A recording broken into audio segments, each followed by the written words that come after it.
Alright, so before we get into changing the line color, which is a very popular technique, one last note about color and lighting. When you're first starting out, find some art online if you're not an artist or when you're drawing your own. Draw a head at whatever angle you want or draw a hand at some angle. And then, in your mind, think about what if the light was here? What if it was there? What if it was over here? So, I might go up, we already talked about some light from the left. Well, what if it was, coming kind of from the right? We would have, let me get on the right layer, get my marker brush again. So, this part over here would be lit this time. This side of his nose, maybe, along here. This side of the hair is going to be lit instead of the other.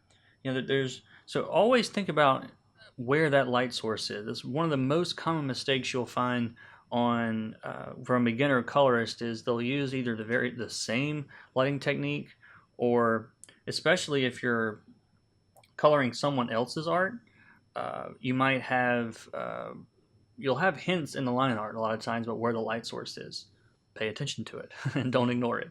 So, all right. So one of the technique I want to talk about is what the industry calls color holds. Don't ask me why it's called color holds, but that's what it's called. HOLDS, color holds. It's probably a layover from some old process that's not used anymore. But that's when you change the colors of the lines themselves. Now, when you've drawn your drawing in Procreate, uh, when we look at this inks layer by itself, let's leave the background on. There we go. You don't have to alpha lock the inks because there's already nothing where the white is, okay? So if I get below the inks and start painting, it's going to stay below the inks because we can see right through the inks. Does that make sense? Now, if you import a drawing, okay, if you import a black and white drawing, then you're not going to be able to color it in normal mode. You're going to have to change the inks to a multiply mode so that you can see through it. Otherwise, there's all this white that is getting in the way, right? So be sure to keep that in mind. This technique doesn't really work on imported art. I'm going to show you guys a slightly different way, but I honestly haven't found a perfect way to do this in Procreate unless it was drawn in Procreate. So let's give you an example. So let's turn all of our colors back on. Close enough. All right, that light layer is too bright for my taste. Just offensive. I'll turn it down some. There we go. All right. So let's say that I want to change the color of his hair. I want to change the color of the lines that make up his hair. All right. So I would always recommend making a duplicate of your inks first. That way, if you really screw them up, you can always go back to the original inks. So I'm going to select the inks, left swipe, duplicate. And we'll just turn the other one off. And we'll rename this to original inks. And they're turned off. We want to make sure those are turned off, otherwise it'll mess up. So we're going to go to my inks now, and let's rename this to color holds, or just holds, either one. So I'm going to go to my selection tool.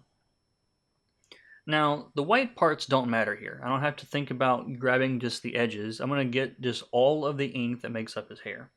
So I'm going to start over here and draw around this way, and I don't want to get his skin, so that's really the only place you have to be careful, is when it meets another area. Loop around here real big, close it off. Selection's done. Easy stuff. Alright, so now I'm on my color holds layer over here. I'm going to go to the adjustments. I'm going to go to hue, saturation, brightness. Now the first thing I'm going to do is brighten this. And it's going to get a little bit lighter. Okay.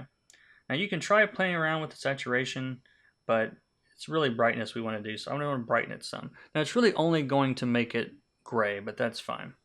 We're going to go to color balance now. And when we shift that to the right, you can see it's changing the color. And when you're trying to decide on what color to use, I like to go obviously darker than the base color. So we've got this yellow, so I'm going darker than that, and usually a different color, a slightly different color. And like this is a more red type color, because if I go and just add yellow, it doesn't look bad, but it doesn't look great either, okay? So I'm going to shift it over to red a little bit. And this is total something you can play around with, right? Now right now this little shadows section is selected. It's really not going to make that much difference because this is all the same color. Color balance can affect just darker areas and lighter areas, but I don't think it's going to make that much difference. Midtones, shadows, it doesn't really matter. You can play around with it. So that's a really cool look to me. I like the way that looks a lot. Another place that I might want to do that is, in his case, is that blast that we're seeing down here in the bottom left-hand corner, right? So again, go to the selection, just select the whole thing. And I'm going to try color balance first without making it brighter. I don't think this is going to work. Right, it doesn't. All right, so I'm going to go back to adjustments, change the brightness. I didn't think that was going to work. But I don't want it too bright. I don't want it to go white. It's an interesting look. You might want to, but that's not what I'm going for. I'm just going to make it brighter, and then go to color balance again. And in this case, it's another orangey color, so I'm going red again. You could play around purples and greens and more yellow.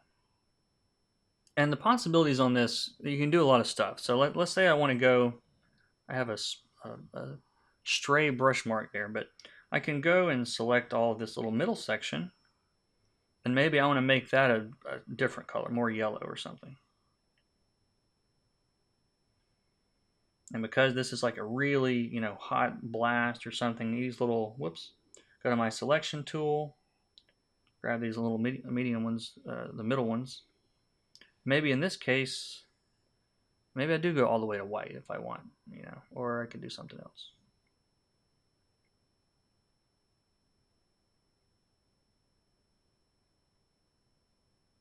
There we go. So you can play around with that. Let's see, where is that stray mark? Oh, there it is.